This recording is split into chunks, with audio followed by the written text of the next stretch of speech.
Here we are again in my little kitchen in Lecce in the south of Italy. My name is Francesco and today's Mother's Day. I wish I could be with my mum, but she's miles away in England and her name is Rosa. So what I'm going to do is make a dish named after her, and that's going to be pasta roses, which I'm going to make from fresh lasagna. Freshly bought from the supermarket, that is, cut into strips and then parboiled. Now I'm going to spread them with some ricotta, grate them with nutmeg and add the asparagus. I'll roll these up and then I'm going to put them into a simple tomato sauce, and I'm going to bake them in the oven with a little bit of pesto added and some grated pecorino cheese. So it's going to be a simple but hopefully very pretty dish, and I wish I could share it with her, but I'll share the recipe instead with all of you. I hope you enjoy it. If you do, please give me a thumbs up, leave a comment down below, and do subscribe to the channel and come back and follow me for more. Let's cook.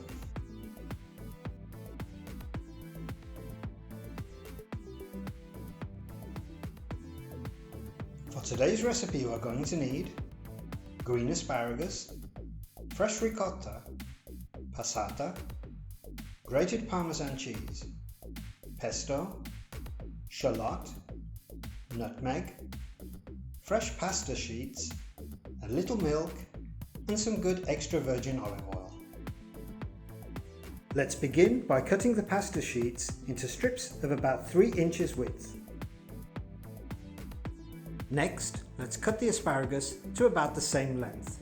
Use a strip of pasta as a measure.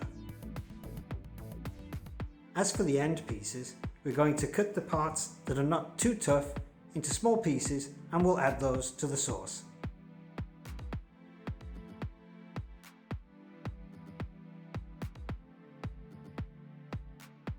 Now let's peel and finely chop a shallot.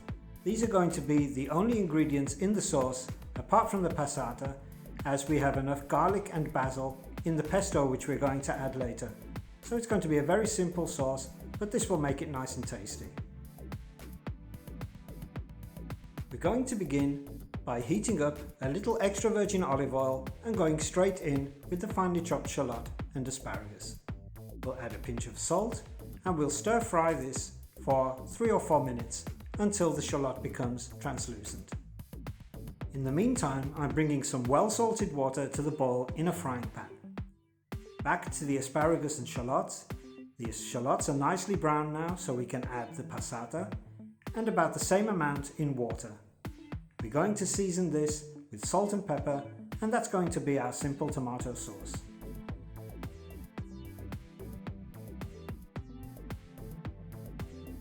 We're going to let the sauce simmer away at a low temperature whilst we prepare the rest of the ingredients for the lasagna.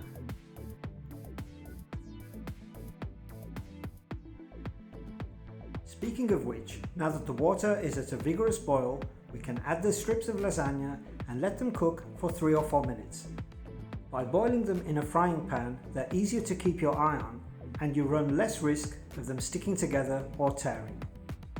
Once they're nice and soft, set them to one side and allow them to drain and cool a little. Then continue cooking the rest of the strips of lasagna. And in the meantime, what we're going to do is lay them out and sprinkle them with some finely grated pecorino cheese from both sides. And what this will do, as well as adding flavour, is that it will keep the strips of lasagna from sticking to each other when we stack them up and set them to one side, like so. This is a really handy tip. It's great for making any kind of lasagna because you never have to worry about the sheets of pasta sticking to each other.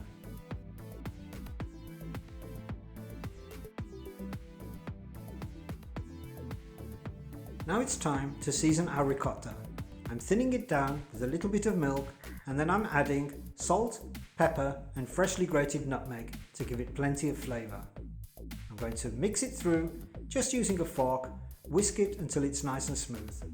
I'm going to add a little bit of extra virgin olive oil to make it a little bit more unctuous, as the ricotta can otherwise end up tasting a little bit mealy as it's rather low in fat.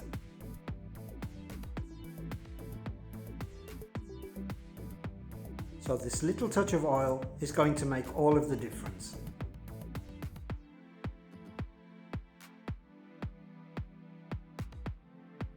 Now it's time to make our pasta roses. We're going to take our strips of lasagna, spread them with the ricotta mixture and lay out 4 or 5 pieces of asparagus, then sprinkle them with more finely grated pecorino, freshly ground pepper, and then repeat until we have used up all of our strips of lasagna. I had 12 in all.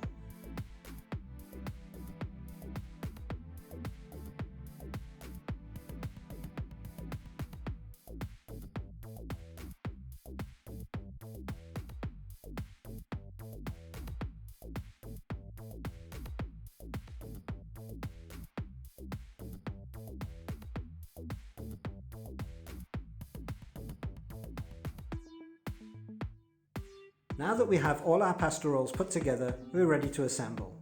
First, we're going to add a good layer of the tomato sauce. Then we'll take the rolls and stand them up on their sides and fill the form out nice and evenly. I'm then going to add more of the tomato sauce, but not get too much of it on top. I don't want everything to turn red. I think that it's going to look much nicer if we have the red, white and green colours. So put the tomato in between and fill them up. Drizzle a little bit on top just for a little bit of colour. There you go. You get the idea. The last ingredient is going to be the pesto, which we're going to add here and there. And then the final finishing touch, of course, is going to be more grated cheese on top.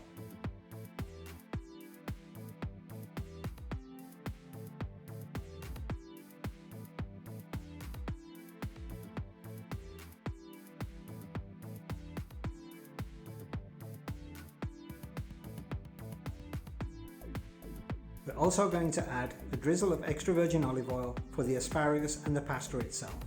Into the oven it goes at 180 degrees for 15 to 20 minutes until it becomes golden and crispy on top and soft and saucy at the bottom, like this.